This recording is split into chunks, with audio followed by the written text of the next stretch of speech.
अंकुश और दिवेश दोनों अच्छे दोस्त थे। दोनों ही अंबाला शहर के रहने वाले थे और चंडीगढ़ के पास एक ही एमएनसी कंपनी में काम करते थे। दोनों अच्छी पोस्ट पर एक ही डिपार्टमेंट में थे, तो सारा दिन साथ में काम किया करते और शाम को घर भी साथ में ही जाया करते थे। उनका घर ऑफिस से लगभग 30 किलोमीटर दूर था और रास्ते में पहले 5 किलोमीटर हाईवे पड़ता था, फिर एक जंगल और पगडंडी वाला रास्ता शुरू हो जाता था। दोनों को 1 से 1.5 घंटे लगते थे घर पहुंचने में, पर बातें करते करते वो दोनों कब घर पहुंच जाते पता ही नहीं लगता था। सब सही चल रहा था, लेकिन एक दिन कुछ ऐसा हुआ जो दोनों की जिंदगी में हमेशा के लिए एक अजीब मोड़ ले आया। हमेशा की तरह शाम के 6 बजते ही दिवेश अंकुश को घर चलने के लिए बोलता है, पर आज अंकुश के पास बहुत काम बाकी था, जो कि अंकुश को आज किसी भी हाल में पूरा करना था। तो अंकुश दिवेश से बोलता है, भाई तू निकल, मुझे थोड़ा और टाइम लग जाएगा ऑफिस में। दिवेश अंकुश को बाय बोलता है और घर की ओर निकल जाता है। समय गुजरता गया और ऑफिस में रात के 11 बज गए। अंकुश ने अपना लैपटॉप बंद किया और घड़ी की ओर देखा तो उसमें 11 बजे थे। उसने बोला, आज तो बहुत देर हो गई। वो जल्दी जल्दी से बैग पैक कर ही रहा था कि उसको दिखता है दिवेश अपना सिगरेट लाइटर आज ऑफिस में ही भूल गया है। अंकुश ने दिवेश का लाइटर अपनी पॉकेट में रख लिया और बैग टांग के ऑफिस से बाहर निकल गया और अपनी बाइक चालू कर घर की ओर बढ़ने लगा। आज ठंड ज्यादा होने के कारण धुंध बहुत थी, तो ठीक से अंकुश को कुछ नजर नहीं आ रहा था, पर हाईवे पर जली हल्की हल्की लाइट के सहारे अंकुश आगे बढ़ रहा था। आज रात के 11 बज चुके थे और ठंड भी बहुत थी, तो हाईवे पर भी बहुत कम गाड़ियां नजर आ रही थी, पर अंकुश गाना गुनगुनता हुआ आगे बढ़ा चला जा रहा था। अब हाईवे वाला रास्ता खत्म हो चला था और जंगल वाला रास्ता लग गया था, तो जो थोड़ी बहुत लाइट और गाड़ियां अंकुश को नजर आ रही थी, अब वो भी दिखनी बंद हो गई थी और एक अजीब सी खामोशी चारों तरफ छाई हुई थी, जिसमें बस अंकुश की बाइक चलने की आवाज आ रही थी। अंकुश बाइक की हेडलाइट के सहारे धीरे धीरे आगे बढ़ रहा था। चारों तरफ खामोशी और अंधेरे के कारण उसकी की धड़कन तेज होने लगी और उसका मन अजीब सा महसूस होने लगा कि तभी सन्नाटे को चीरती हुई उसे एक आवाज सुनाई आई, शायद किसी के खांसने की। आवाज सुनते ही अंकुश सहम गया, क्योंकि चारों तरफ दूर दूर तक कोई जानवर भी नहीं नजर आ रहा था। तो ये आवाज कहां से आई? थोड़ी देर तक जब कोई न दिखा, तो अंकुश ने उस आवाज को नजरअंदाज किया और बाइक की स्पीड बढ़ाकर तेजी से आगे बढ़ने लगा। अभी अंकुश थोड़ी आगे बढ़ा ही था कि उसे अचानक सामने की तरफ से अंधेरे में एक धुंधली सी आकृति दिखी। अंकुश थोड़ा घबरा गया, पर उस आकृति के थोड़ा और नजदीक जाते ही उसे दिखा एक वृद्ध आदमी, जिसकी उम्र कुछ 65 से 70 साल की रही होगी, जिसने भूरे रंग की शॉल लपेटी हुई थी, जो रोड के साइड में खड़ा हुआ अंकुश को हाथ देकर रोक रहा था। अंकुश रुक जाता है। वो आदमी अंकुश को बोलता है, बेटा अच्छा हुआ तुम मिल गए, मैं कितने समय से इंतजार कर रहा हूं, पर कोई गाड़ी आ ही नहीं रही और इस बूढ़े शरीर से अब ज्यादा चला नहीं जाता, तो मुझे आगे की तरफ छोड़ देना। अंकुश उस आदमी को अपनी बाइक पर बिठा लेता है और आगे की तरफ बढ़ने लगता है और मन ही मन सोच रहा होता है कि ये अंकल इस समय इतनी ठंड में इस सुनसान जंगल के बीच क्या कर रहे थे।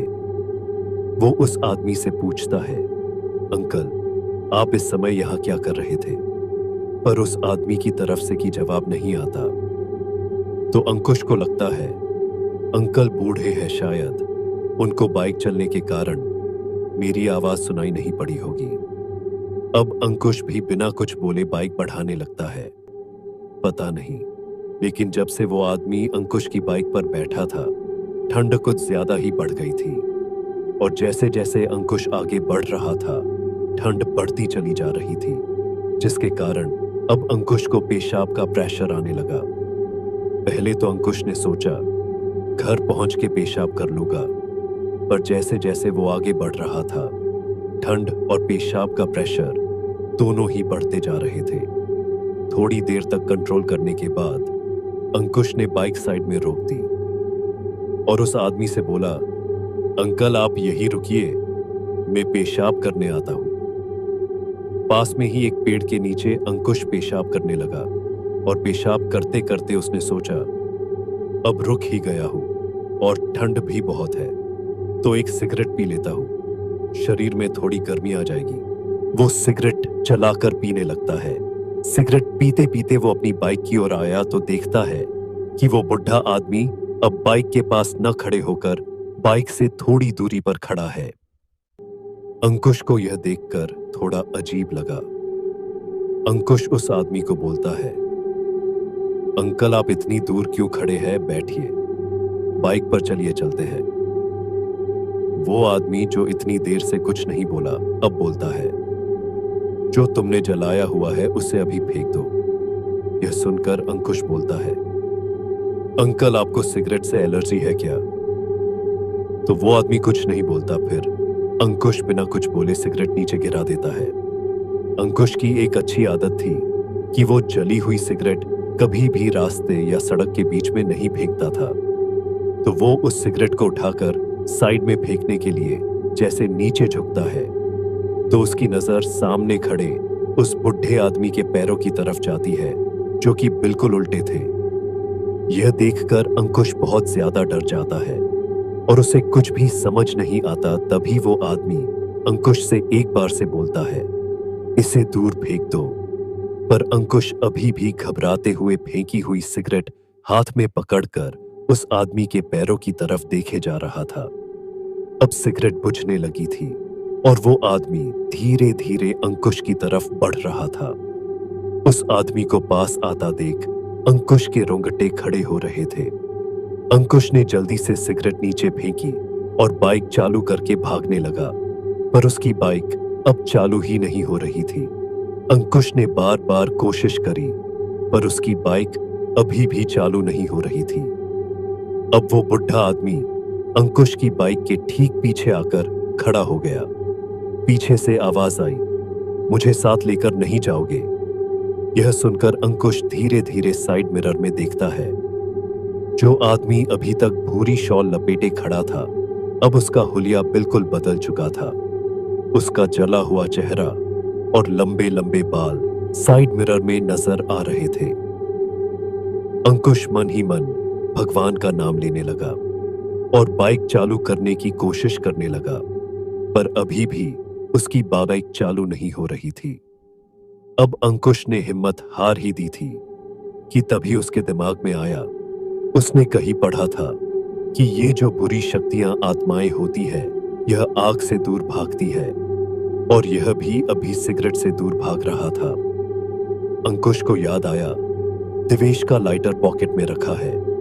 अंकुश ने देर न करते हुए पॉकेट से लाइटर निकला और जला दिया। जैसे ही अंकुश ने लाइटर जलाया, वो आदमी वहां से दूर जाकर खड़ा हो गया, और जैसे ही वो आदमी बाइक से दूर गया, बाइक चालू हो गई। अंकुश बिना किसी देरी के बाइक को तेजी से आगे बढ़ाने लगा। अब अंकुश के एक हाथ में लाइटर जल रहा था और दूसरे हाथ से वो बाइक चला रहा था, पर अभी भी उसे ऐसा महसूस हो रहा था जैसे कि बाइक के पीछे पीछे वो आदमी दौड़ रहा है। अंकुश समझ गया था कि जब तक लाइटर जल रहा है, यह भूत मुझे कुछ नहीं कर पाएगा। अंकुश ने लाइटर जलाया रखा और बाइक की स्पीड और भी तेज कर ली। मन ही मन वो भगवान का नाम ले रहा था। 15 मिनट तक ऐसा ही चलता रहा। फिर एकदम से माहौल पहले की तरह बिल्कुल शांत हो गया। जो पीछे से भागने की आवाज आ रही थी, अब वो भी बंद हो गई। अंकुश ने घबराते हुए साइड मिरर में देखा तो पीछे कोई भी नहीं था। अंकुश को थोड़ी शांति मिली और अब शहर का एरिया लग गया था। स्ट्रीट लाइट्स जली हुई थी, पर अंकुश ने अभी भी एक हाथ में लाइटर जलाया हुआ था। थोड़ी देर में वो अपनी घर पहुंच गया, पर उसने यह सोचकर कि उसके घर वाले घबरा न जाए, उसने घर पर कुछ भी नहीं बताया। अगले दिन ऑफिस पहुंचकर अंकुश ने दिवेश को सारी बात बता दी और बोला, भाई, तेरे इस लाइटर ने मेरी जान बचा ली। दिवेश ने बोला, मैंने पहले भी सुना है कि उस रास्ते पर रात में एक छलावा घूमता है जो लोगों को फंसाकर उन्हें अपना शिकार बनाता है। भगवान की कृपा से भाई तू सही सलामत है। उस दिन के बाद से अंकुश और दिवेश शाम होने से पहले ऑफिस से निकल जाते और कितना भी जरूरी काम हो साथ में ही घर जाने लगे। अगर कभी ऑफिस में देर हो जाती तो दोनों दूसरे रास्ते से घर जाते।